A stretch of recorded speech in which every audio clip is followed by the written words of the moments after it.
bem? Muito boa noite. Dando sequência, nós estamos falando sobre economia.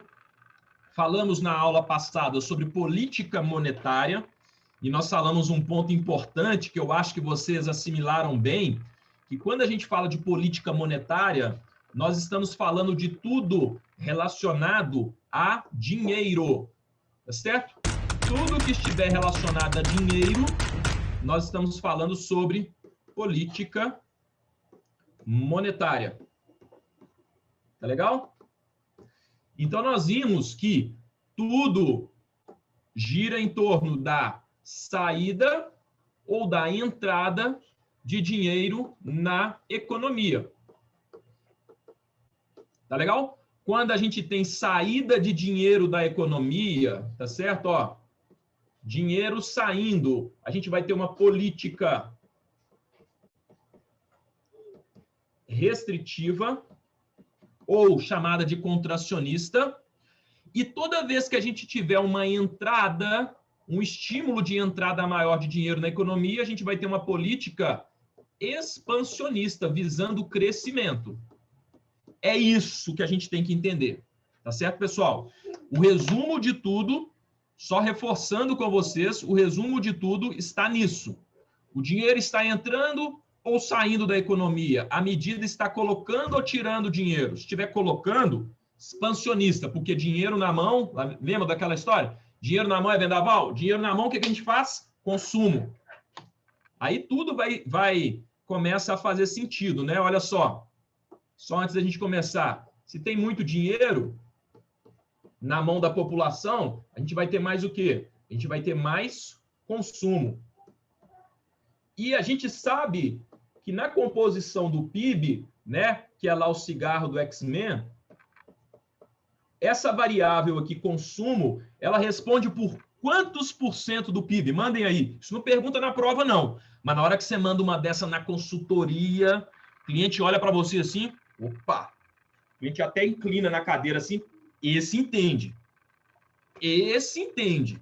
Você começa a dar números, sabe? Isso gera autoridade, vocês não têm ideia, isso gera autoridade. Olha lá, o pessoal tá ligado.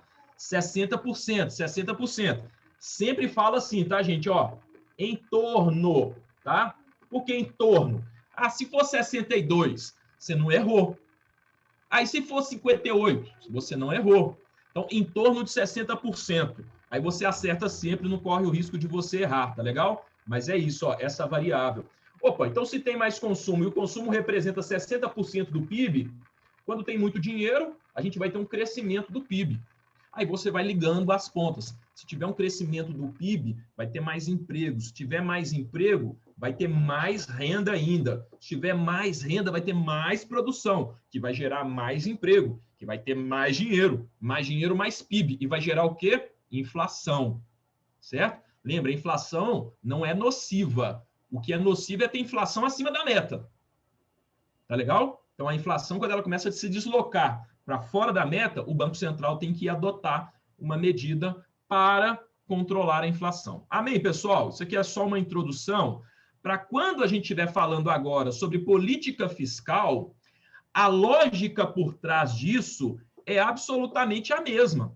Porque a política fiscal também é um instrumento aonde o governo ele consegue fazer um controle de entrada e saída de dinheiro na economia. Ele consegue, através da política fiscal, estimular ou desestimular a economia. Aí a gente vai entender. O que eu não posso confundir é política fiscal com política monetária. Política monetária, Banco Central. Tá legal? Banco Central. Monetário, Banco Central.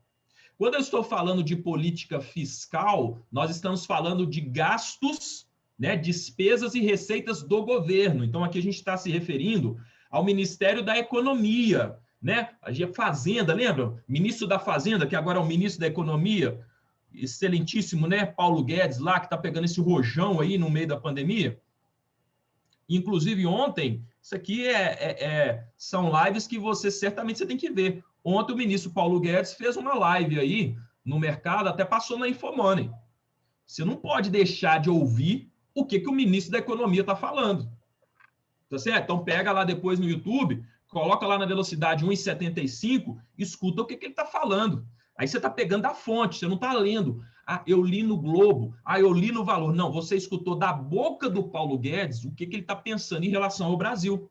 Se você conseguir entender 70% do que ele falou, você pode falar assim, cara, agora eu estou dominando sobre política monetária, sobre macroeconomia.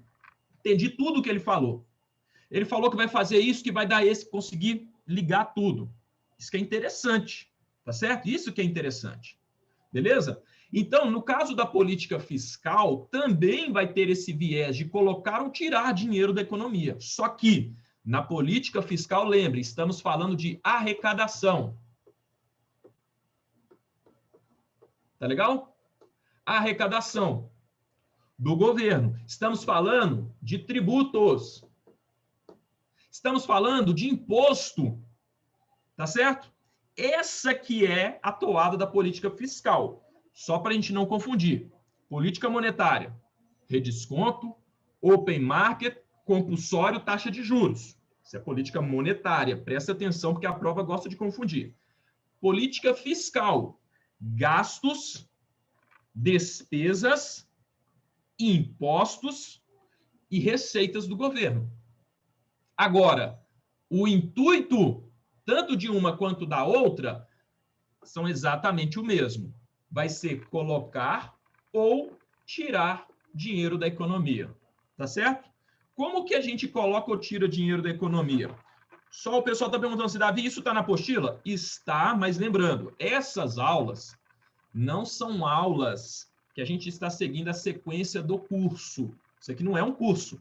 Eu estou pegando temas que são aplicados, inclusive, em todas as certificações, tá? Estou pegando os principais temas e a gente vai fazer uma bateria aí até a retomada do nosso curso, porque na hora que chegar no curso, na hora que a gente falar disso daqui, vocês já vão estar tirando de letra, tá? Tanto quem está aí, né, ouvindo e vendo, que é da CPA 10, CPA 20 e CEA, esses temas aqui são comuns a todos, tá certo? E você conhecer disso mais na prática só vai facilitar na hora que a gente chegar no curso. Então, aqui eu não estou seguindo nada de apostila, não tem material disso. Isso aqui é uma aula, né? Lembra que isso aqui é uma aula bônus.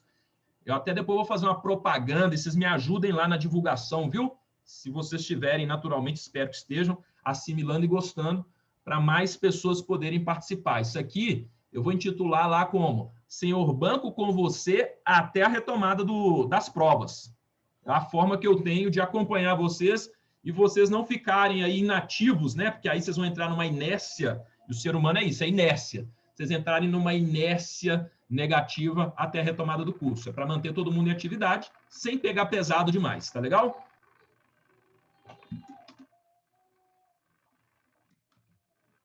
Davi, legal. E aí, como é que a política fiscal? Então, presta atenção. Vamos aqui na teoria primeiro, depois eu vou mostrar na prática. A política fiscal, como eu falei, ela tem um papel parecido com a política monetária, porque ela tem poder de colocar ou tirar dinheiro da economia, tá? Então, presta atenção. Raciocina, tá? Raciocina comigo. Eu tenho aqui em cima o governo, tá? Aqui, ó. O governo. O governo, ele tem o quê? O governo tem dinheiro, professor. E o governo, ele precisa, né? Inclusive, a gente está nesse momento na economia, onde a discussão em cima disso está muito grande. Ele precisa fazer um gerenciamento dos seus gastos. Tá certo? Só um minutinho, deixa eu só mexer um negócio aqui.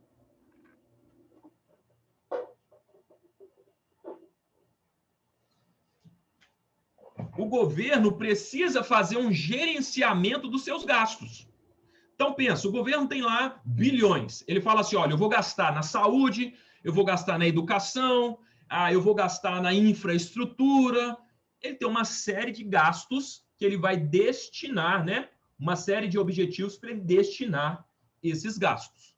Quando ele vai gastar o dinheiro, presta atenção, ele vai gastar esse dinheiro aonde, gente? Na economia. Tá certo? Então, para onde vai vir esse dinheiro? Para cá. Então, como que o governo ele vai gastar? Qual dinheiro que o governo vai gastar? Não tem assim segredo. Ele vai gastar o dinheiro que ele arrecadou. A arrecadação. Então, o governo ele tem a arrecadação dele, que é a receita, né?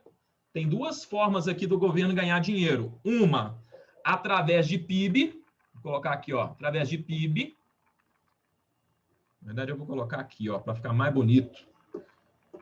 Não, tem que ficar organizada, professor. Então, vamos lá, aqui, ó. Então, eu tenho aqui os gastos. Certo? E eu tenho aqui as receitas. Opa.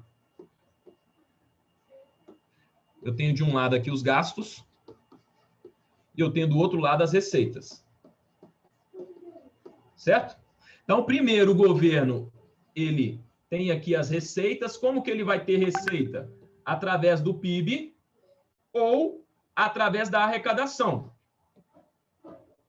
Arrecadação. Como é que ele arrecada? Como que ele arrecada, pessoal? Através de tributos e impostos. Tá certo? Estão conseguindo acompanhar? Então, aqui, ó, o governo arrecada como? Tributos e impostos, ou ele gera receita através de PIB. Ponto. Como que o governo gasta? Essa parte é a mais fácil, né? Gastar é a parte mais fácil de qualquer equação que a gente for... Opa! Saiu da tela que eu estava. Então, gastar é a parte mais fácil de qualquer equação que a gente for falar aqui. Deixa eu só voltar aqui, ó. Gastos e receitas. Perfeito? O governo gasta com o quê? Ele tem gasto aqui com a dívida, que eu vou falar da dívida pública, ou seja, pagar juros da dívida pública, certo? Ele tem gasto aqui com infraestrutura, ele tem gasto aqui com educação, e tem uma série de outros gastos, educação, aqui, que fazem parte do orçamento. Ah, Davi, está muito confuso. Então, vamos trazer para o nosso nível. Pega você. Você é uma pessoa física. Você também tem essa mesma dinâmica aqui, ó. Você tem uma lista de gastos e você tem uma lista de receitas. No caso do governo, ele pode arrecadar aqui através de PIB, através de tributação e imposto. Essa é a forma que o governo tem de captar dinheiro, ou contraindo dívidas, que a gente vai falar sobre isso.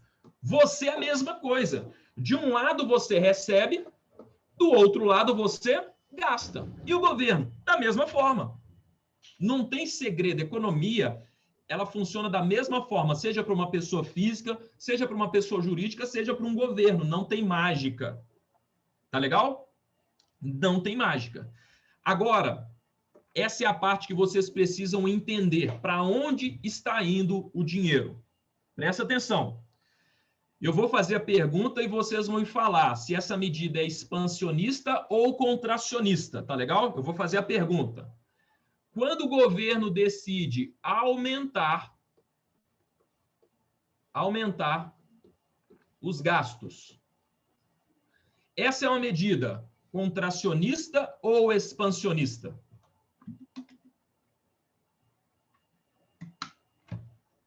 Boa, Priscila. Gustavo. Boa, Gustavão. Legal, ótimo. Tudo bem, gente. Ó, nota 10 para vocês. Tá legal? Nota 10.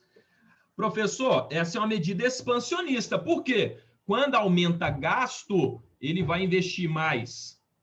Quando aumenta gasto, o governo necessariamente vai investir mais aqui em infraestrutura, e para investir em infraestrutura ele vai precisar de quê? De dinheiro. Aí ele vai construir ponte, ele vai construir hospital, ele vai construir rodovias, porto, aeroporto, infraestrutura. Aí ele vai investir em educação, vai construir escolas, vai aumentar o salário do professor, vai construir hospital. O que ele tem que fazer? Para tudo isso, ele precisa colocar dinheiro na economia. Como que você constrói um hospital? Você vai ter que contratar uma empreiteira, você vai ter que comprar cimento, você vai ter que comprar ferro, você vai ter que comprar uma série de produtos no mercado. O que eu estou fazendo? Quando o governo aumenta gasto, coloca o dinheiro na economia. Você quer saber uma realidade nossa de agora? Olha só, o governo aumentou muito o gasto através do auxílio emergencial. emergencial. O que é o auxílio emergencial? É o governo pegando o dinheiro dele, jogando aqui no bolso do João, no bolso da Maria, no bolso do Tadeu. Tá legal? E esse é o auxílio emergencial. O governo pega dinheiro do bolso dele, tá certo? Dinheiro aqui do bolso dele e fala assim, ó, toma aí, R$600. O que o João, a Maria e o Tadeu vão fazer com esses R$600? Pessoal, manda aí no chat, participa comigo. Davi, eles vão investir esse dinheiro na caderneta de poupança. Eles vão pagar a conta. Ou então eles vão comprar lá, né, comida. Sei lá, o que vocês acham? Eles vão investir ou esse dinheiro vai para consumo? Gastar ou poupar? Poupar ou gastar? Gastar, professor. Lógico. O cara tá lá, certo? Recebe R$600. R$600. Não é pouco dinheiro, não. Né? Não é muito, mas também não é pouco. R$600 na mão. O que vai fazer? Opa, vou ali, vou comprar arroz, vou comprar feijão, cada um na sua necessidade, né? Que eu não vou entrar no mérito aqui, cada um na sua necessidade, mas esse dinheiro certamente vai para consumo. Vai para pagar a conta? Pode ir. Mas será? Vamos pensar assim, né? Cada um tem uma realidade. Não estou aqui para julgar a realidade de ninguém, mas eu vou falar eu. Se eu tiver que escolher entre pagar uma conta ou comer, eu vou comer, eu vou gastar com comida, certamente. Meu pai até brincava, né? Meu pai teve um período na vida dele, meu pai já é falecido, o meu pai, ele tinha um período que ele tinha muitas dívidas. Aí direto o pessoal ficava ligando, era cartão de crédito e tal, um monte de querer renegociar.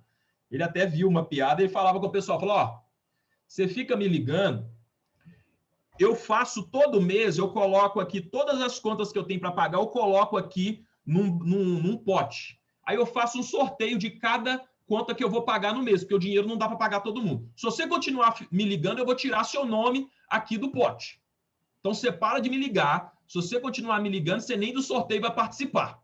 Ele brincava com o pessoal, por quê? O dinheiro, você tem que escolher entre comer e pagar a conta. Você não vai conseguir pagar todas as contas, você escolhe comer. Tá certo? Agora, presta atenção. Vamos agora entender lá no profundo. Vamos subir uns 4 níveis aí. Você está gastando um dinheiro, olha só essa análise. Mas que dinheiro que você está gastando se o PIB no Brasil foi negativo? Tá certo? Que dinheiro é esse que o governo está gastando se o PIB não entrou dinheiro aqui via PIB, o PIB foi negativo? A quantidade de tributo e imposto que o governo arrecada, por maior que ela seja, e por maior que seja, você não sabe esse número, nem eu sei, fala, a gente só tem assim, sensação, o governo cobra muito imposto. Tá certo, cobra muito imposto, mas quanto? Você não sabe. Será que esse imposto é suficiente para custear todos esses gastos? Não é. Tá legal? Não é. Mas é muito. Não é. Isso eu garanto para você, porque o governo está gastando muito mais. Davi, então, de onde vem esse dinheiro? Olha a mágica. Dívida. Como que você consegue gastar mais do que você ganha? É possível? Lógico que é. Se você ganha 5 mil, você nunca viu um amigo seu aí no banco. O cara trabalha igual você. Tem o mesmo carro seu. Me fala aí, você não vai falar o nome da pessoa. A pessoa tem o mesmo cargo que você, trabalha igual você, não é de família rica, você anda, nada contra o carro, tá? Mas, sei lá, se anda num carro popular, ela tá batendo de carro importado, ela não tá roubando, tá? Não tô entrando nem nesse caso, não. Acontece, tem alguém assim? Você conhece alguém assim? Davi, a pessoa ganha igual eu. Como? Como que é possível? Olha, é super possível. Não significa que ela é mais bem de vida do que você, não, tá? Não vamos confundir as coisas. O que ela faz? Ela contrai dívidas. Aí, neste caso aqui, o que vai acontecer? Os gastos, eles são maiores do que as receitas. Toda vez que os gastos forem maiores do que as receitas, nós teremos um saldo negativo. Tá certo? E saldo negativo na economia, ele recebe o nome de déficit. Olha só, não tem segredo, gente, é igual você. Se você ganha 5 mil e gasta 7, automaticamente seus gastos são maiores do que as receitas, você está gerando um déficit. Quando você gera um déficit, você causa um aumento da sua dívida. Tá legal? Você causa um aumento da sua dívida.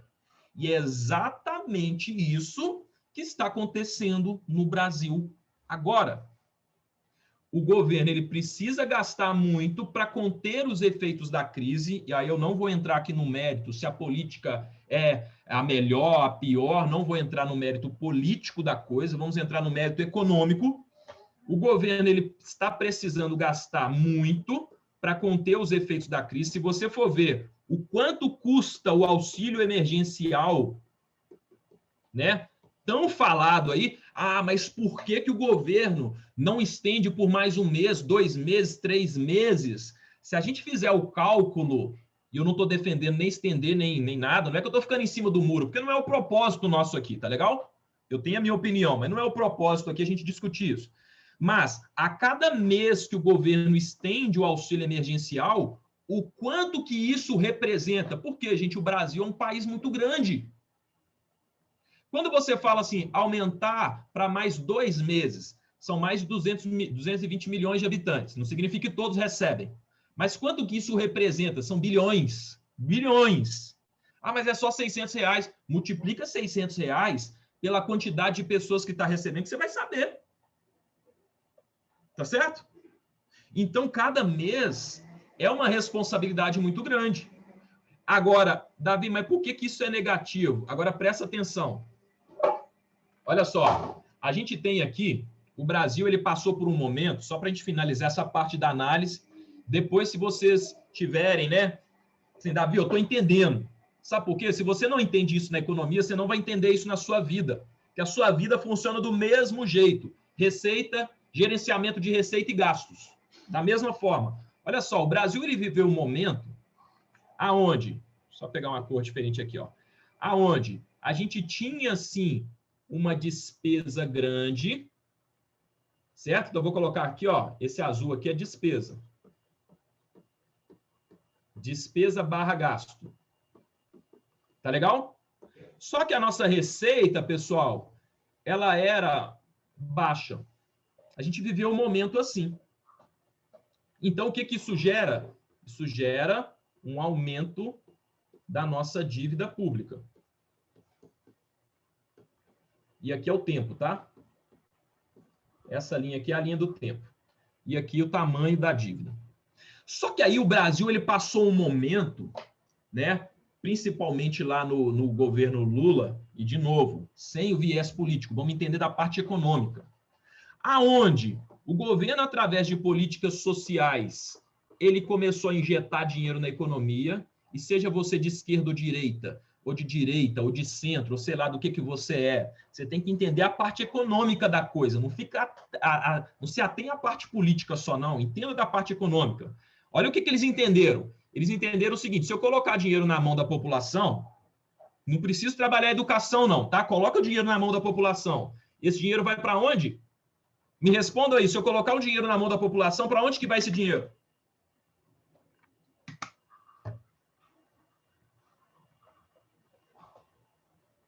Tudo bem, para a economia. Para a economia, mas para qual parte da economia? Ele vai para o consumo. Se esse dinheiro vai para o consumo, e o consumo a gente sabe que ele representa 60% do PIB, o que vai acontecer com o PIB? Opa, o PIB vai crescer. E quando o PIB cresce, a gente vai ter um aumento, isso aqui é as receitas, ó, receitas, a gente vai ter um aumento nas receitas, ó. Aí nós chegamos num momento aqui no Brasil, aonde as receitas eram maiores do que as despesas. Olha que maravilha. Olha só, a receita estava aqui, ó, a despesa estava aqui. Aí eu pergunto para você entender que o que acontece com você acontece com a economia, tá certo? O que acontece com você acontece com a economia. Presta atenção. Você ganha 5 mil reais, sua receita. Aí você passa a ganhar R$ 10.000. O que que você faz? Fala numa boa, na camaradagem, tá? Sem querer dar lero-lero aqui para cima da gente. O que que você faz? Você ganhava 5, agora você passou a ganhar 10. Ah, Davi, vou trocar de bolsa, carro. Eu estava viajando para Guarapari. Mineiro é Guarapari, né? Estava viajando para Guarapari. Eu já vou programar a viagem para Cancún. Né? Estava fazendo uma viagem para o Nordeste. Eu já vou ver quanto que está aí para viajar para Disney, Orlando. Você começa a subir o nível. Aí você não imagina, né? Aí tem um até que colocou assim, ó. Eu passei a ganhar 10. Eu vou gastar 11. Porque quando eu ganhava 5, eu gastava 7. Eu ganhei 10, eu vou... Gente, é isso. E olha que interessante, agora levando para o lado político. Será que quando você ganha mais, você vai ficar mais feliz ou mais triste? Sem levar para o lado filosófico. Ah, o dinheiro não traz felicidade, tá? Você fica mais feliz. Quem está te proporcionando isso? Aí, se a gente for fazer um link político, você começa a entender, né? Por que muitos governos se perpetuam por aí. Legal. Então, olha só. Vou fazer agora um novo desenho aqui para vocês entenderem, tá? Então, olha o que aconteceu. A gente tinha, presta atenção, uma despesa aqui e o nosso gasto, desculpa, uma despesa aqui e a nossa receita aqui. Chegou um momento que a nossa receita, vou colocar o vermelhinho aqui, ó, vermelhinho é receita, botar a legenda. Receita e o azulzinho, despesa. Só para vocês entenderem a legenda. Aí chegou um momento que a nossa receita ultrapassou as despesas. E o que eu faço automaticamente quando as minhas receitas aumentam? Opa, eu começo a aumentar o meu gasto. Não tinha problema. O meu gasto aumentava, mas a minha receita estava aqui, ó, só aumentando. É aquele cara. Ele ganha 10, ele começa a gastar 10. Ele passa para 15, começa a gastar 15. Passa para 20, começa a gastar 20. Que é igual eu falei com vocês na aula passada. É uma mágica. Seu salário aumenta, do nada você vê assim, cara, como que eu vivia com 5 mil? Como que eu vivia com 5 mil? E eu pensava assim, no dia que eu ganhar 15, eu vou juntar no mínimo, uns 7, 8 mil. Aí você ganha 15, cara, não estou conseguindo juntar R$1. Brasil aconteceu a mesma coisa. Aí o gasto no Brasil fez isso daqui, ó, e a receita no Brasil fez isso daqui, ó. Pô, legal, até aqui tudo bem. Gasto aumentando, receita aumentando. Só que aí que tem a grande questão. O Brasil perdeu uma excelente oportunidade de, no momento que a nossa receita estava lá em cima, seria o momento, de repente, da gente fazer um controle dos gastos, tá certo? E eu ter essa folga toda aqui, ó. Toda essa folga aqui, e no momento, presta atenção, no momento que eu consigo controlar os meus gastos e a minha receita começa a subir, sobra dinheiro para eu fazer o quê? Investimento. Aí que eu vou ficar rico. Eu começo a ficar rico é aqui. É quando me sobra dinheiro para fazer investimento. Não é o quanto que eu consigo consumir que me deixa rico. Isso te deixa pobre. É, eu consegui consumir e sobrar dinheiro para eu fazer investimento. O Brasil, ele cometeu esse erro. A receita subiu, o gasto subiu. E olha o que aconteceu quando a crise pegou o Brasil. Aconteceu isso daqui, presta atenção. Vou apagar aqui. Aí, quando a crise de fato chegou aqui no Brasil, que não foi a marolinha anunciada, mas também não foi o tsunami, né? Isso a gente tem que entender. Quando a crise chegou, a receita do Brasil fez isso daqui, ó. Caiu. Aí eu te pergunto e você vai saber me informar, que já aconteceu ou com você ou com um amigo. A pessoa ganhava 20 mil, era o rei do camarote. Aí ela perdeu o emprego. Ela vende o carro dela imediatamente, o carro importado dela? Ela deixa de andar de roupa de marca e passa a andar com roupa, nada contra, eu tenho várias, inclusive. Roupa da C&A, Riachuelo, da Marisa. Ela para de andar de bolsa de marca e passa a andar com bolsa, sei lá, de segunda linha? Me respondam aí, só para ver se é só a realidade que eu estou inventando aqui ou se vocês de fato estão entendendo.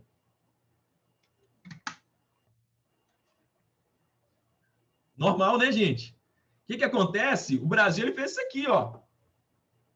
Olha o que aconteceu com a gente.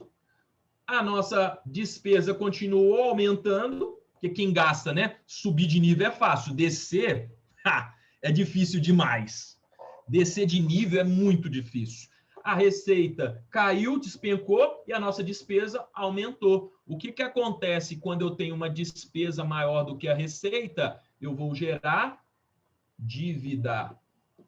Para eu poder bancar o meu padrão, todos esses gastos que eu coloquei, uma vez que agora eu não tenho mais receita para isso, esse gap aqui, ó, ele é pago através da dívida. E o que que aconteceu com a dívida pública no Brasil ao longo desse tempo? A dívida pública no Brasil, ela estava em torno de 50%, há não muito tempo atrás, ela veio aqui para 70%. Se a gente não aprovasse a reforma da Previdência, ela bateria aqui rapidamente.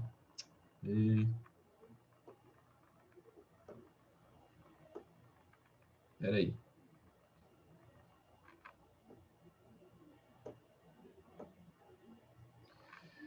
Se a gente não aprovasse a reforma da Previdência, ela bateria rapidamente aqui, ó, sem a reforma da Previdência. Ela faria assim. Aí, como nós aprovamos a reforma da Previdência, ela fez assim. Aí veio o tal do coronavírus, o governo precisou aumentar muito os gastos. O que que a nossa dívida fez? A nossa dívida fez assim, ó. Hoje nós estamos com uma dívida em relação ao PIB em torno de 90% do PIB. O que que eu quero dizer? Eu quero dizer o seguinte, que seria o equivalente ao Brasil ganhar 10 mil reais, certo? E ele gasta hoje 9 mil reais. Sobra muito pouco, sobra R$1.000 aqui para o Brasil fazer qualquer outra coisa. E cada vez que a nossa receita cai, essa relação dívida-PIB ela vai aumentando. Antigamente, a gente tinha uma relação de 50%, 70%, ou seja, eu gasto 70% do que eu ganho. Até aí está tranquilo. Você que trabalha no banco, você se sentiria confortável de emprestar dinheiro para uma pessoa que gasta 90% de tudo que ela recebe? Para quem que você gostaria? Quem gera mais credibilidade? Esse daqui ou esse daqui? Quem gasta 50 ou quem gasta 90? Quem gasta 50, professor? Claro, porque ele tem um controle melhor do orçamento. Tá certo? Então, essa introdução que eu passei para vocês é para a gente entender, quando a gente está falando de política fiscal, tudo se resume a gastos, como que o governo gerencia os gastos e a relação de gastos com as receitas. Lembra que as receitas elas vêm através de PIB, através de tributos e imposto. Tá legal? Quando eu não tenho isso aqui suficiente para custear essa parte, o que que acontece no meio dessa jogada? O governo tem que contrair dívidas. E toda vez que ele contrai dívidas, certo? A dívida pública no Brasil aumenta. É isso. Tá, Davi, agora vamos relacionar isso com colocar ou tirar dinheiro da economia, porque o governo está numa situação complicada. Olha só, eu não queria estar na pele do Paulo Guedes. Por um lado, ele tem que colocar dinheiro aqui na economia, porque senão vai tudo por água abaixo. Vamos entender. Essa parte aqui que é a mais importante vocês entenderem. Por outro lado, para eu poder gastar, eu tenho que receber esse dinheiro daqui. Se eu não receber esse dinheiro daqui, de onde vai vir esse dinheiro, pessoal? Daqui. Se esse dinheiro vem daqui, o que vai acontecer com a evolução da minha dívida? Tá legal? O que vai acontecer com a evolução da minha dívida? A minha dívida vai crescer. Tá certo? A minha dívida vai crescer.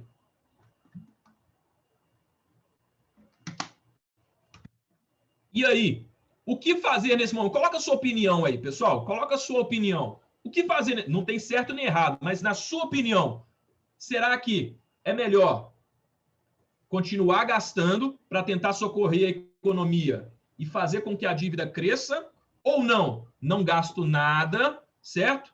Deixo a economia aí, o livre mercado, a economia, deixa ela aí da forma como está. O que você, se fosse agora entendendo essa dinâmica, o que você Se fosse ministro da Economia, faria. Coloca aí, rapidinho.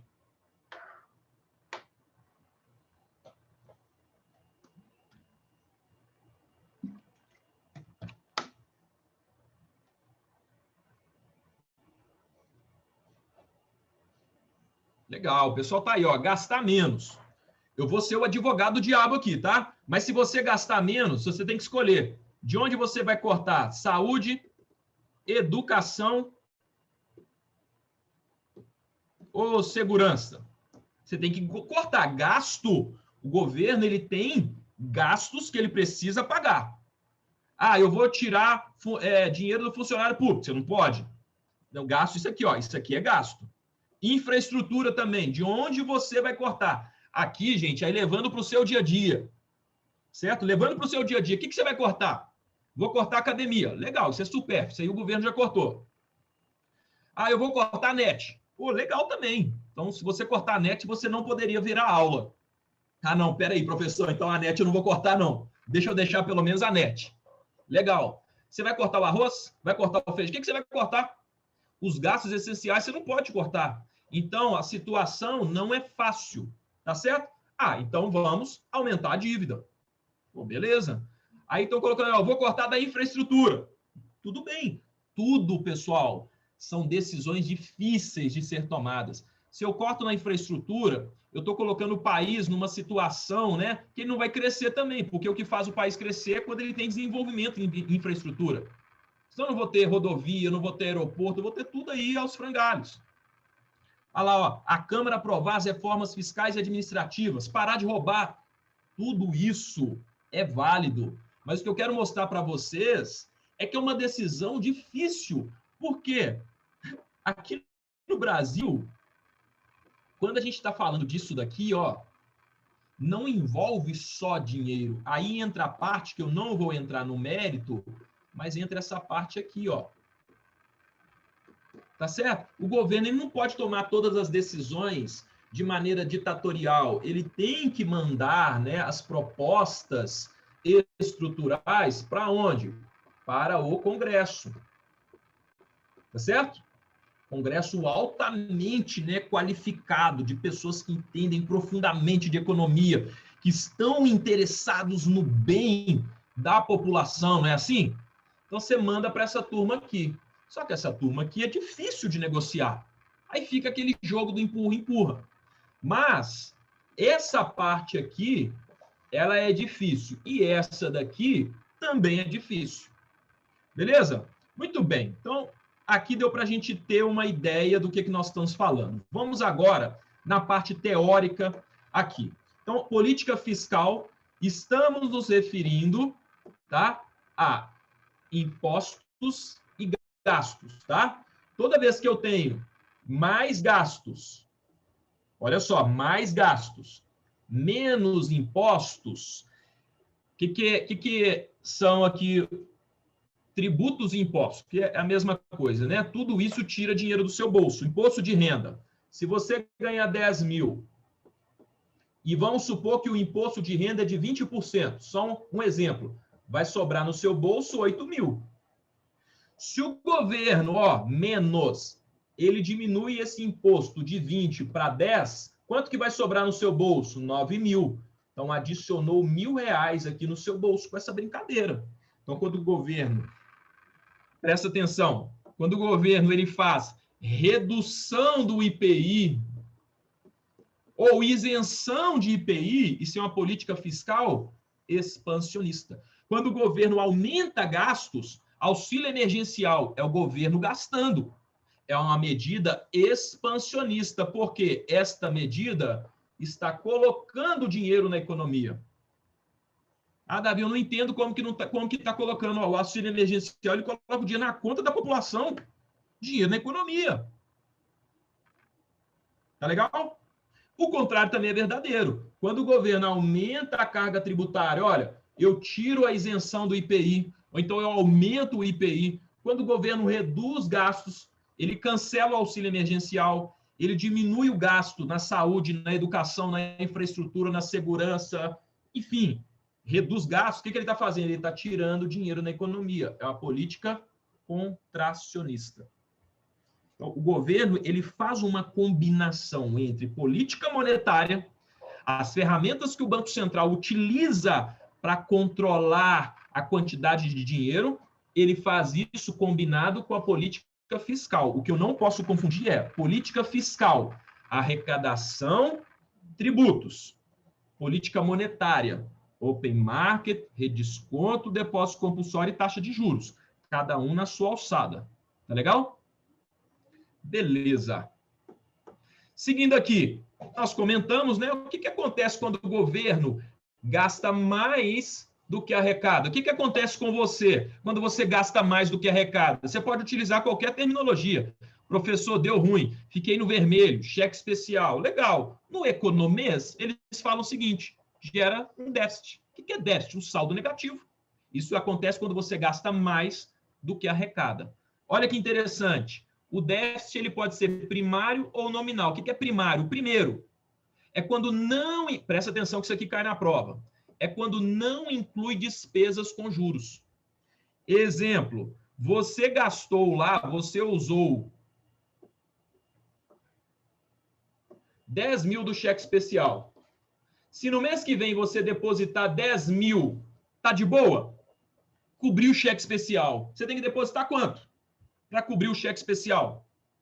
Você vai ter que depositar 10 mil mais os juros, certo? Mais a CAP que o gerente fez, mais o segurinho que ele fez também para aumentar seu cheque especial, tá certo? Brincadeira, essa parte aqui não. Então, o que você precisa fazer, pessoal? Você tem que passar lá 10 mil, que foi quanto você utilizou, mais os juros. Agora, o déficit primário, ou seja, o primeiro, é só isso daqui. Ele não considera a despesa com juros. Já o déficit nominal, já que o déficit nominal, ele considera despesas com juros. Então, primário, primeiro, quanto você está devendo? 10. Então, não olho os juros.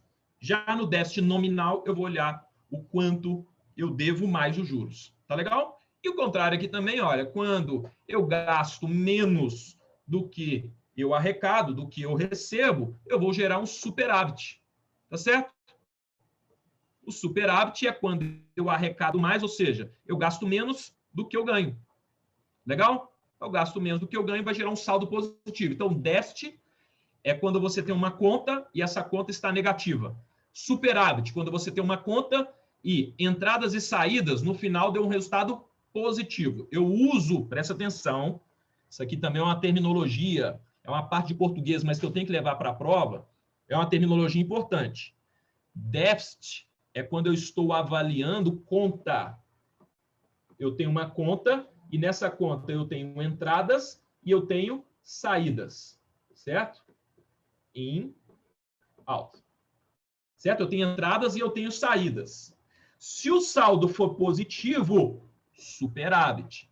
Se o saldo for negativo, déficit. Não é aumento ou queda, tá legal? Quando eu estou falando de contas, entrada e saída é déficit ou superávit. Amém? Olha lá, o déficit primário é quando a gente empresta para o parente e recebe sem juros. Exato, isso aí é o mais comum, né? Isso acontece demais. Isso quando recebe, né, gente? Espera aí. Isso quando recebe. Porque, para não perder o parente, às vezes a gente faz o perdão da dívida. Você perde o parente, para de conversar, né? Por isso que tem aquela máxima, né? Quando você for emprestar para parente, você não considera empréstimo, é uma doação. Você tem que emprestar esperando que você não vai receber, porque ele não vai deixar de ser seu parente. Então já empresta esperando assim, ó, se ele não me pagar, tá de boa. Tá certo? Tá de boa.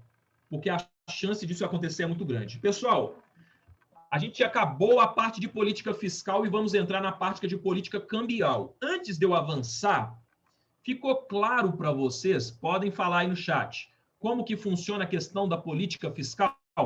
Vocês entenderam que isso tudo está relacionado também ao dinheiro e a como que o governo gerencia gastos, né, despesas e receitas? E isso se aplica à sua vida também, você tem receitas e você precisa fazer um gerenciamento das suas receitas. Cortar, né, receitas e gastos. Cortar despesa é difícil. Fazer esse equilíbrio entre receitas e gastos é difícil. O Brasil é um reflexo do que é... O povo brasileiro é um reflexo do que é economia. Economia tem essa dificuldade, assim como o brasileiro tem essa dificuldade. Ficou claro? Alguém quer perguntar alguma coisa? Que a gente já vai passar.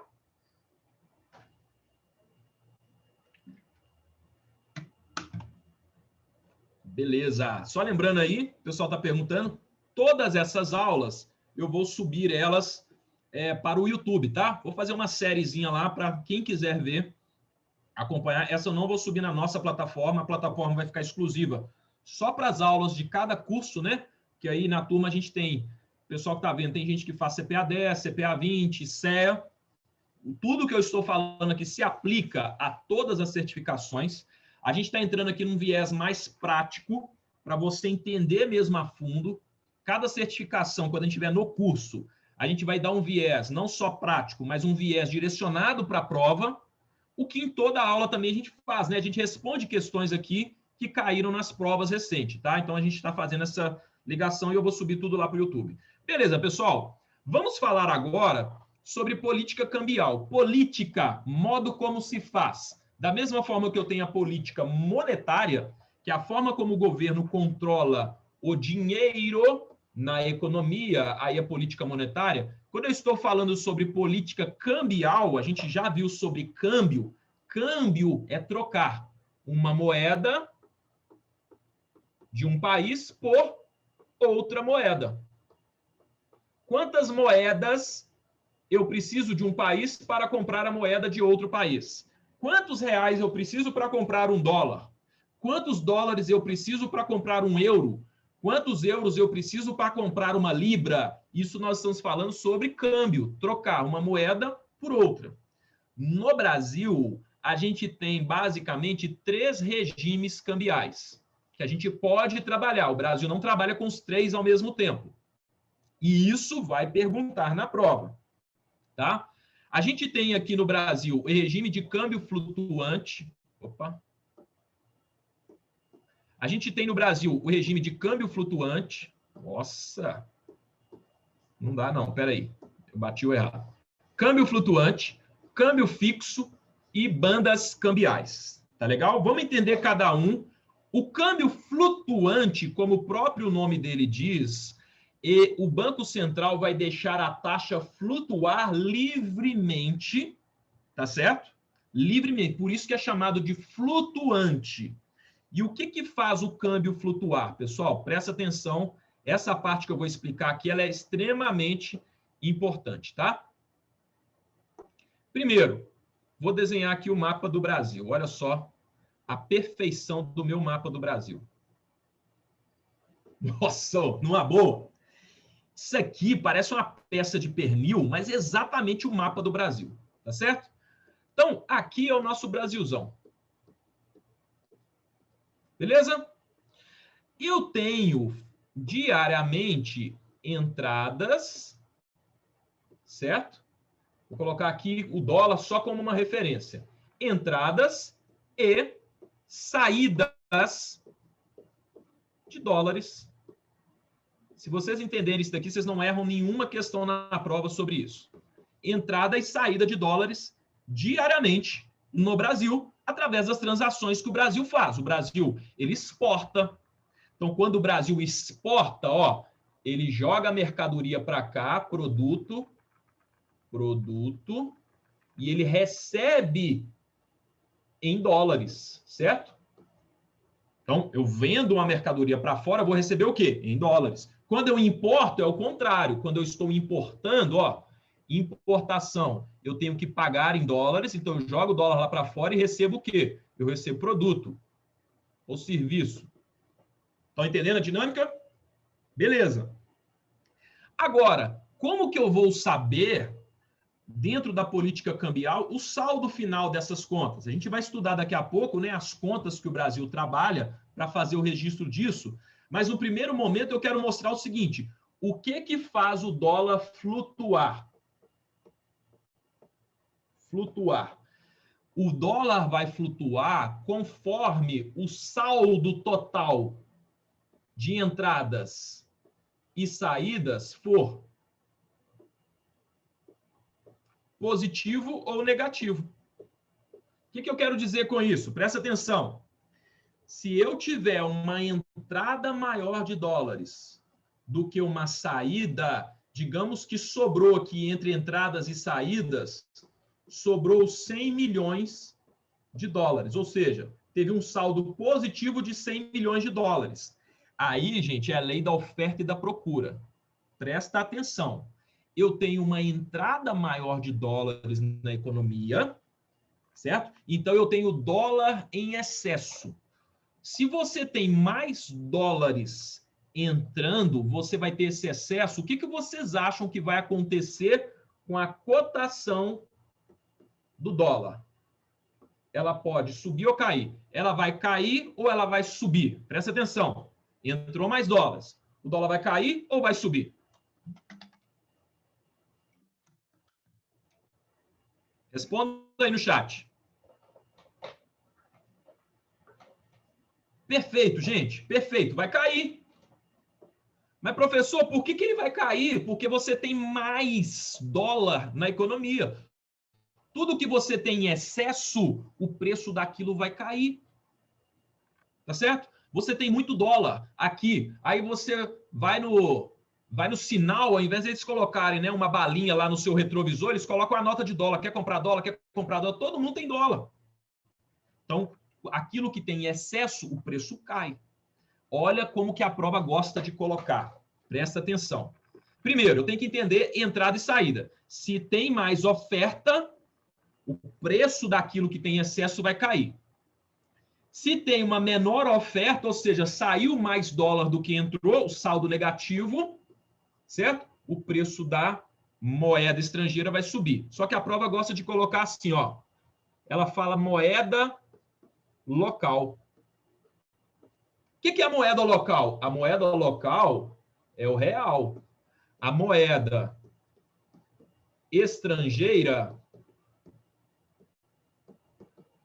vamos dar o exemplo aqui, tá? Poderia ser qualquer outro, mas o exemplo, o dólar. Aí eu pergunto a vocês, quando eu tenho uma saída maior de dólares, ó, maior saída de dólares, o que acontece com a moeda local? Ela aumenta ou diminui? Teve uma maior saída de dólares, o que acontece com a moeda local? A moeda local, ela aumenta ou a moeda local diminui? Valoriza, aí a prova vai colocar assim, ó, responda para mim, valoriza ou desvaloriza?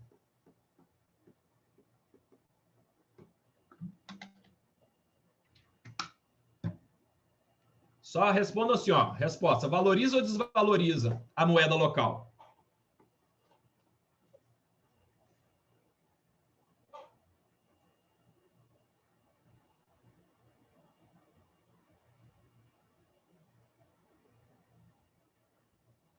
Pessoal, excelente. A grande maioria errou. Errou! Por quê? É bom você errar aqui. Sabe por quê? É isso que a prova vai fazer com você. Só que na hora que a prova fizer isso com você, você vai falar assim, graças a Deus que eu vi essa aula. Certo? Graças a Deus que eu vi essa aula, porque nessa eu não caio mais. Ela tenta te confundir falando sobre a moeda local, porque ela sabe que ninguém fica pensando na moeda local, todo mundo pensa no dólar. Presta atenção agora. Eu tenho de um lado o real, eu tenho do outro lado, o dólar. Deixa eu apagar aqui. Olha só, eu tenho de um lado o real e eu tenho do outro lado o dólar.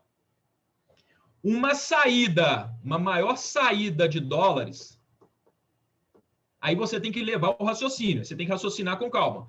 Uma maior saída de dólares vai fazer com que a gente tenha uma menor oferta de dólares. Concordam? Vai ter menos dólar disponível. Quando eu tenho uma menor oferta de alguma coisa, o preço daquela coisa, que coisa que é essa, professor? A coisa que nós estamos falando é isso aqui. E se fosse um mineiro, né? Se você é um mineiro da gema, você vai falar assim, ó, o preço desse trem trem aqui, né? O trem ele se aplica a qualquer coisa. Trem é a mesma coisa do que coisa, um negócio. O preço desse trem aqui, ele vai acontecer o quê? Se tem uma menor oferta, o preço daquilo que tem uma menor oferta vai subir. O que é esse preço? O que é isso aqui? Isso daqui é a moeda estrangeira. Tá legal? E a moeda local, se o preço disso subiu, a moeda local vai cair. Tá certo? Ficou claro para vocês? Então, olha só, se teve uma saída de dólares, o dólar vai ficar mais escasso. Ó, o preço da moeda, aí você tem que levar para o raciocínio. O preço da moeda, então, aquilo que vai ficar mais escasso, menor oferta, o preço vai subir. Isso daqui é a moeda estrangeira. E a moeda local, qual que é a moeda local do Brasil? É o real. Isso aqui é a moeda local. A moeda local vai desvalorizar. Muito cuidado, se você fizer isso daqui na hora da prova, você não erra. Se você for tentar responder assim de bate-pronto, a chance de você errar é muito mais provável. Por quê? Ninguém chega na agência e fala assim, quanto que está o preço do real hoje aí? Quê? Preço do real, quanto que está o real? Não sei. Eu sei quanto que está o preço do dólar. Eu sei quantos reais eu preciso para comprar um dólar. É assim que a gente fala. Aí a prova pergunta dessa forma acaba confundindo. No câmbio flutuante puro, o que acontece? Eles deixam a lei da oferta e da procura. Entradas de um lado, saídas de outro. Certo? Nossa, Deus. Essa setinha aqui minha. Ó. Saídas de um lado, entradas de outro. Se o saldo for positivo, ó, se o saldo for positivo, o câmbio flutuante puro, o valor do dólar vai cair, a moeda local vai valorizar. Se o saldo negativo, acontece o contrário, certo? Teve mais saída, o dólar vai valorizar, a moeda local vai desvalorizar. Beleza, você faz esse raciocínio. No câmbio flutuante puro, pessoal, acontece isso daqui, ó, sem ninguém interferir. Por quê? O câmbio vai flutuar. Tá? O câmbio vai flutuar. Beleza. Agora tem, então, o câmbio pode estar 5,70, aí amanhã teve muita entrada de dólar aqui no Brasil, o câmbio vai para 5,30, aí teve uma saída, sei lá, aconteceu alguma coisa aqui no Brasil, o câmbio vai para 6. O que está acontecendo aqui? Ó? O câmbio está flutuando. Ora está lá em cima, ora está lá embaixo. Agora, o governo também ele pode trabalhar com um regime de câmbio fixo. O que é o câmbio fixo, pessoal? Presta atenção. Então, o câmbio flutuante nós falamos, agora nós vamos falar do câmbio fixo. O que é o câmbio fixo? O governo ele trava a cotação do dólar aqui, estou dando um exemplo, em 5,50. Independente se teve mais entrada, certo? Ou mais saída, o câmbio sempre vai ficar fixo em 5,50. Não importa se teve mais entrada ou saída, porque no câmbio fixo, a moeda não sofre variação. Tá legal? Tanto a moeda local quanto a moeda estrangeira não sofre variação. Exatamente, Flávia, porque vai precisar de mais dólares. Então, esse aqui é o regime de câmbio fixo. Esse de câmbio fixo cobra na prova, tá? O flutuante também. E por último, a prova também pode falar essa daqui eu vou falar aqui praticamente não na prova, nunca vi cair, mas vocês precisam entender, tá? Que são as chamadas o câmbio com bandas cambiais. Bandas cambiais. Como é que funciona? É como se fosse aqui, ó, o governo coloca 5,50 e ele deixa flutuar aqui até 5,70 e até 5,30. Toda vez, então ele coloca aqui, ó, uma cotação aqui e ele coloca duas bandas para cima e para baixo. Toda vez que o câmbio encostar aqui ou encostar aqui, ele entra atuando no mercado. Então ele permite o câmbio ter essa flutuação aqui, ó. Ter essa flutuação aqui, ó. Isso aqui são chamados de bandas cambiais. Tá certo? Bandas cambiais. E para a gente finalizar essa parte aqui de câmbio, vamos falar do câmbio flutuante puro e do câmbio flutuante sujo. Tá? Só para a gente entender. Nós já falamos sobre o câmbio flutuante, que o governo deixa a taxa flutuar, só que tem dois modelos. Tem o câmbio flutuante puro, ou chamado de taxas perfeitamente flutuantes, e o câmbio sujo, que vocês vão entender também por que é chamado de câmbio sujo, tá? Presta atenção aqui. Vamos voltar para a nossa tela aqui. Brasilzão. Ó, essa pontinha do Brasil aqui ficou legal, hein? Tenho entradas, tenho saídas de dólares na economia. Beleza, então esse aqui dólar, ó. Entradas, saídas. Beleza? Presta atenção nessa informação aqui. O Brasil tem as chamadas reservas internacionais. Nice. Beleza. Sabe quanto que o Brasil tem aqui dentro das reservas internacionais? Não sei se eu já falei com vocês, quem já foi meu aluno sabe. Essa é mais uma informação que você tem que ter aqui na ponta da língua para você soltar do nada no meio de uma conversa. O Brasil tem algo próximo a 375 bi de dólares nas reservas internacionais. Se você não sabe, fica sabendo agora, porque isso é importante, tá? O Brasil tem algo próximo a 375 bi, ó, a boca tem que ser cheia, bi de dólares nas reservas internacionais. Vai ter um pouco mais, um pouco menos, por isso que você fala em torno disso. Primeira coisa que eu falo com vocês. Faz sentido o cliente chegar para você e falar assim, cara, eu estou preocupado com o Brasil, eu acho que o Brasil vai quebrar, eu vou tirar meu dinheiro todo do Brasil. Essa conversa para os dias de hoje, agora,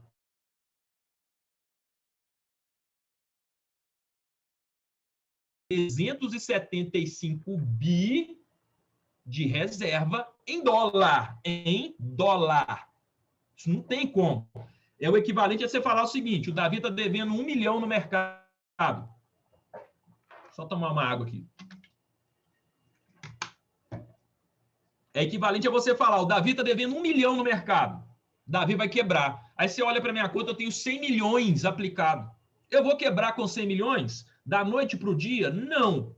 Agora, se eu não fizer nada, 1 milhão vira 2, vira 3, vira 4, e essa dívida vai se tornando exponencial, até chegar um momento que eu vou ter que gastar todo o meu dinheiro para pagar minha dívida. Aí, legal. Lá na frente, se não fizer nada, essa dívida pode se tornar impagável. Mas hoje, você falar que o Brasil quebra 375 bi de dólares, está falando uma mega de uma bobagem. Tá legal? Isso daqui é que traz um certo conforto para o investidor estrangeiro não sair correndo aqui do Brasil, gente. Porque naquela situação que eu falei com vocês, uma dívida PIB de 90, toda a situação particular que o Brasil vive no âmbito político, no âmbito econômico, o que o investidor estrangeiro ia arriscar de colocar o dinheiro dele aqui? Você colocaria seu dinheiro lá na Argentina? Na Venezuela? Não, porque lá eles não têm essas reservas. Por que se coloca o dinheiro no Brasil se o Brasil está numa situação delicada? É justamente por conta disso daqui. Um dos motivos é isso daqui. Ninguém quebra com isso, traz uns colchão de segurança. Por que você empresta para cliente que tem patrimônio e tem dívida alta? Porque ele tem patrimônio para poder pagar. Beleza. Estou contando tudo isso para explicar do câmbio flutuante puro e o câmbio flutuante sujo. Câmbio flutuante puro. O Banco Central deixa a taxa flutuar livremente sem nenhuma intervenção. Ponto. Câmbio flutuante sujo. Ó, sujo. Digamos que começou a sair e quando fala sobre o confisco do Collor, pessoal, juridicamente, aquilo que aconteceu não pode acontecer mais. Existe hoje na lei que protege para aquilo que não aconteça. Para acontecer, teria que alterar a lei. Para alterar a lei, você tem que mandar para o Congresso, né? Ser aprovado na Câmara dos Deputados, ser aprovado no Senado e o presidente dar uma caneta. Até acontecer isso, já não tem mais ninguém aqui para contar a história. Então, juridicamente, isso não tem mais condições de acontecer. Tá certo? Mas é interessante, né? Todo mundo fala de confisco, mas se você for pegar, na época confiscou a poupança. Era para ninguém aplicar mais em poupança. E as pessoas continuam aplicando em poupança. Então, no dia a dia, as pessoas tomam decisões completamente irracionais, sem sentido nenhum, entre o que elas fazem, o que elas falam e o que de fato é. Porque na época confiscou a poupança. Era para ninguém mais deixar dinheiro aplicado em poupança. E se a gente for olhar o saldo que tem em poupança, é absurdo, né? Então, não tem muita relação. A função nossa é entender, explicar para o cliente da melhor forma possível. Câmbio flutuante sujo. Vamos entender aqui. O que é sujar a cotação, né? Pensa comigo o seguinte. Imagina que está todo mundo tirando dinheiro aqui do Brasil. E o dólar bate R$7. Isso daqui para o Brasil não é positivo, porque vai aumentar a inflação, demonstra insegurança, todo mundo tirando dinheiro do Brasil. O que faria essa cotação cair? As pessoas colocarem dinheiro. Mas, Davi, ninguém quer colocar, está todo mundo tirando. Opa! O que faz cair a cotação é quando tem entrada. Não vai entrar por aqui. De onde vai entrar dinheiro? Aonde que tem dólar? Oh, professor, agora eu estou entendendo. O governo tem 375 bilhões. Se ele pegar aqui 50 bi, só um exemplo, 50 bi de dólares e julgar aqui na economia, o que você acha que vai acontecer com a cotação do dólar? Ela vai cair ou vai subir? Vai cair. Então, o governo ele vai usar aqui as reservas internacionais para o quê? Sujar. Então, sujar, quando eu falo câmbio flutuante, sujo, é quando há intervenção do Banco Central. Seja para colocar dólar na economia e fazer a cotação cair, ou, em alguns momentos, tem excesso de dólar, o dólar caiu muito, o que o Banco Central faz? Ele compra dólar e coloca aqui nas reservas. Tá legal? Aí, tem a questão seguinte. Primeiro, quando eu faço esse movimento aqui, me respondam. Eu estou tirando 50 bi de dólares e jogando no mercado. O que vai acontecer com as reservas internacionais? Vai haver uma queda nas reservas internacionais, uma queda de 50 bi. Se eu tirei de 375, eu tirei 50 bi, eu tenho menos 50 bi. Então, as minhas reservas vão cair. Da mesma forma, quando eu compro dólares, quando o governo compra dólares, ele vai aumentar o valor que ele tem nas reservas. Tá certo?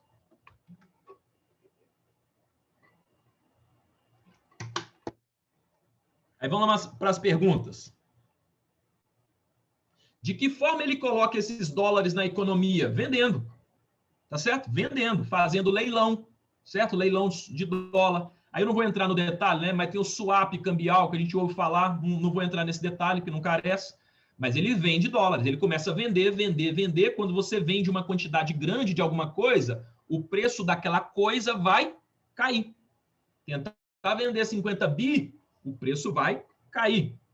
Beleza? Então o governo ele coloca esses dólares vendendo. Davi, mas como o governo repõe o que ele tirou? Quem falou que ele vai repor? Ninguém, assim, não tem a necessidade de repor. É ideal que ele reponha. Mas dinheiro está lá para gastar. E, inclusive, né, um dos políticos aí falou o seguinte, aí eu não vou entrar no mérito da discussão, tá? O Lula deu uma entrevista aí recente falando o seguinte, se fosse eu pegaria uma boa parte do dinheiro que está nas reservas e estaria na economia, para esquentar a economia, para fazer a economia crescer. Tá certo ou tá errado? Não vou entrar, porque essa aí foi uma ideia que ele teve, né, econômica. Se vai dar certo ou não, não sei, não vou entrar. Mas o que vai acontecer? De um lado, ok, vai aquecer a economia, que você está colocando dinheiro, a economia vai crescer. Por outro lado, a confiança do investidor vai diminuir, porque você está diminuindo justamente o seu colchão de segurança. Quem está certo? Penso no Brasil ou penso fora? Tá legal? Então, aqui, ó, estou falando de uma decisão política, mas que teria um impacto econômico. Então, o governo não necessariamente vai repor. Ele tende a repor, mas não necessariamente. E por que não fazem isso para baixar o dólar? Assim também, o real seria valorizado, certo? Certo. Mas será que baixar o dólar é interessante? E as exportações?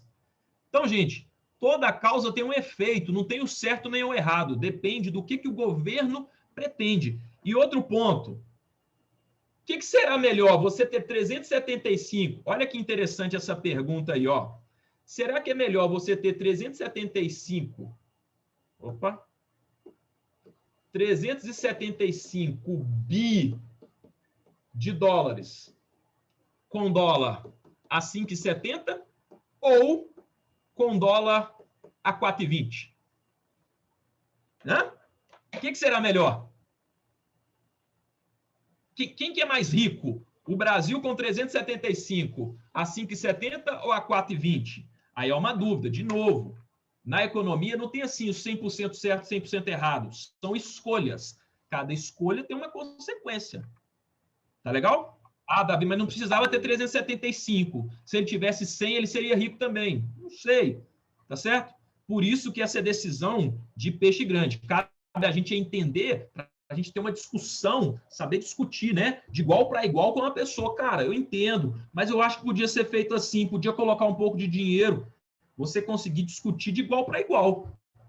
Vocês entenderam essa relação que eu fiz aqui? Beleza. Por que o governo não utiliza o saldo para pagamento das dívidas internas? Olha só, dívida bem administrada, pessoal, não é ruim, não. Hoje o Brasil, né, ele tem uma Selic de 2,75. A dívida no Brasil hoje, né, as dívidas novas emitidas, elas tomam como referência, significa que elas são emitidas a 2,75, essa Selic. Os Estados Unidos, só para vocês terem uma ideia, eles têm uma dívida PIB maior do que 100%. O problema não é a dívida. Para que eu vou pagar a dívida? Se fosse assim, ninguém teria dívida, né? Quando você aumenta salário, você não sai querendo pagar todas as dívidas que você tem. Você pode querer pagar as dívidas mais caras, aí eu concordo. Na realidade, quando aumenta o nosso salário, a gente assume a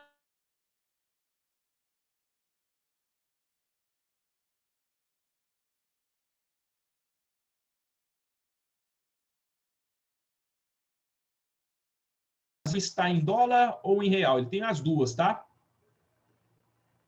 Essa dívida seria por meio da emissão de títulos? Sim, exatamente.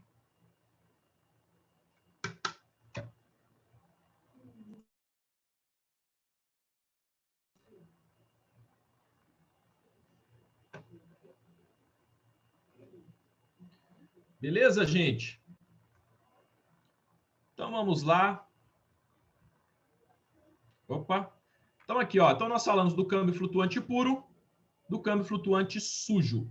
Câmbio flutuante puro. As taxas flutuam livremente, sem intervenção da autoridade monetária, sem alteração da reserva internacional.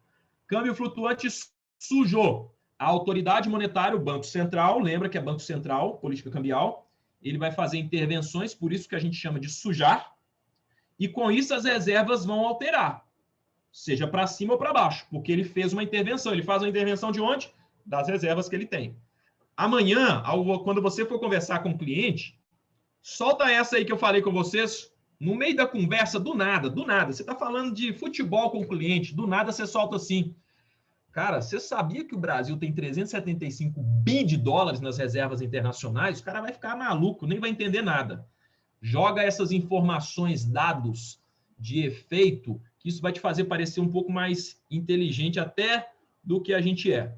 Só não pode aprofundar demais, porque senão a gente não vai saber. Mas no dia a dia, quando você vai utilizando essas informações, a conversa começa a fazer muito mais sentido, pessoal. Eu falo brincando, mas são dados que você precisa ter para gerar autoridade na sua conversa. A pessoa não vai ver que você está tendo uma conversa superficial, opinião. Você chega com dados, você já conversou com alguém? É a mesma coisa você falar assim, sei lá, vou dar um exemplo não necessariamente relacionado à realidade. O Brasil, ele está demorando demais nas vacinações. Aí você chegou, mas você sabia que o Brasil, dando um exemplo, ele está em terceiro lugar quando você compara, né, a quantidade de vacinas versus a população. O Brasil já vacinou 35%, aí você quebra a pessoa para de conversar com você. Mas eu estou trazendo dados, eu não estou trazendo opinião. Aí o cliente vem com opinião, ou o seu colega, o Brasil vai quebrar. Cara, o Brasil não vai quebrar hoje. O Brasil tem 300... Ó, a bobagem que você está falando. Você vai falar com um amigo, né? Com o cliente, você não fala isso. O Brasil tem 375 bi de dólares guardado nas reservas. Como é que um país quer... Ah, mas isso... Cara, raciocina. 375 bi de dólares. Ninguém quebra da noite para o dia tendo essa reserva, não, cara. Você tá doido. Aí você começa a vir com dados. Dados geram autoridade. Tá certo? Então, eu insisto que vocês, que a gente está fazendo algo bem prático aqui, que vocês tenham essas informações do dia a dia. Onde que eu consigo? Você vai conseguir lendo, né? Ah, vou ter que ler barras. Não. Tem uma frequência de leitura que essas informações vão ficar muito bem trabalhadas.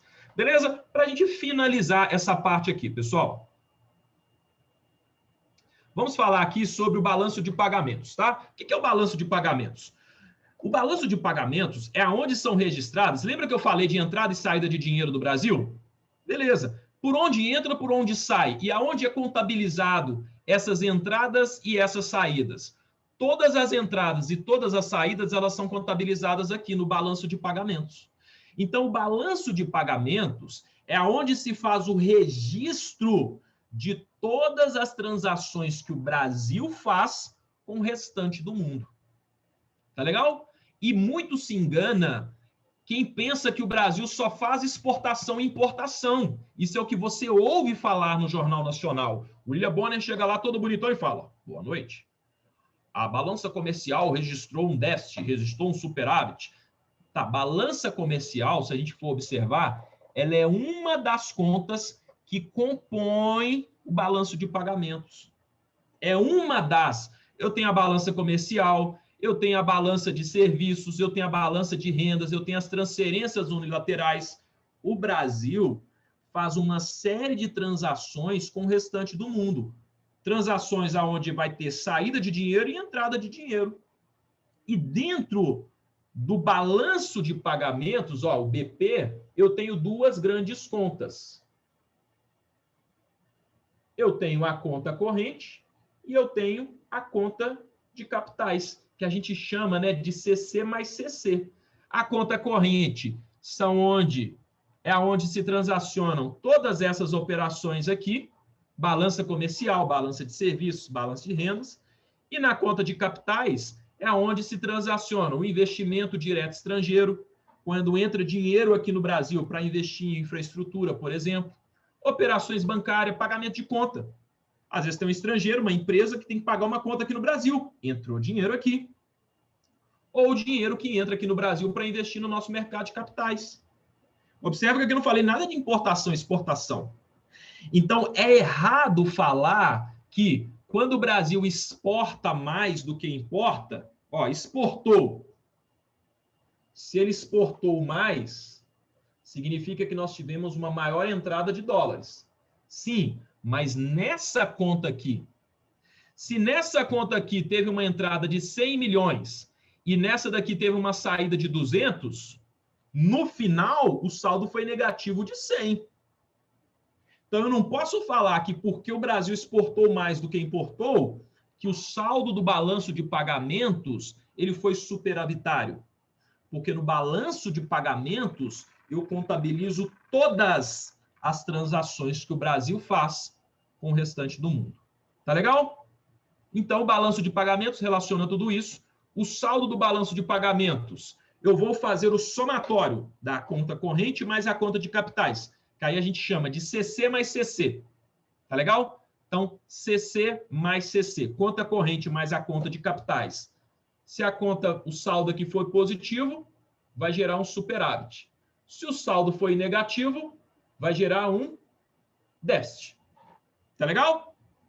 É simples assim. E é isso que vai falar se teve mais entrada de dólares ou se teve mais saída de dólares. É o saldo do balanço de pagamentos. Então, presta atenção para a gente finalizar essa parte. Anota aí no seu caderno, aonde você estiver fazendo as suas anotações. Balanço de pagamentos não é balança comercial. Balanço de pagamentos não é balança comercial. Balanço de pagamentos é aonde são registradas todas as contas, todas as transações que um país faz com o restante do mundo. Balança comercial só registra as operações de exportação e importação. Se eu exportei mais do que importei, superávit. Se eu importei mais do que exportei, déficit. Porque exportar eu recebo. Importar eu tenho que pagar. Porque importando eu estou comprando, exportando eu estou vendendo. Então, o saldo da balança comercial, eu avalio só essa conta. O saldo do balanço de pagamentos, eu avalio todas as contas. Tá? Então, eu até coloco aqui para vocês não confundir balança comercial com balanço de pagamentos. Beleza, pessoal? É isso. Vamos fazer um intervalo. Vamos voltar 9h15. Tá legal? 9h15 para a gente fazer um pouquinho de simulados, tá? Então, em resumo, nós falamos aqui sobre política fiscal, tá? Política cambial e sobre o balanço de pagamentos, tá? Então, nós entendemos, política fiscal está relacionada à arrecadação do governo, as receitas versus os gastos, tá? Tributo, imposto, gastos do governo, as receitas, isso é política fiscal. Política cambial, a forma como o governo controla a entrada e saída de dólares na economia. Ele pode fazer isso através do câmbio flutuante, e eu tenho o câmbio flutuante puro e o câmbio flutuante sujo. A diferença de um para o outro é, no puro, a taxa flutua livremente, lei da oferta e da procura. No câmbio flutuante sujo, o Banco Central ele intervém no mercado para controlar a cotação. Tem também o câmbio fixo, onde ele trava a taxa. Tá certo? Ele trava a taxa, ok? Independente se teve mais entrada ou mais saída, a taxa vai ser a mesma. E falamos sobre o balanço de pagamentos, que registra todas as transações que um país faz com o restante do mundo. Se o saldo foi positivo, superávit na conta. Se o saldo foi negativo, déficit. E a balança comercial, para eu saber se o saldo da balança comercial foi positivo ou negativo, eu tenho que avaliar se o país exportou mais do que importou. Beleza?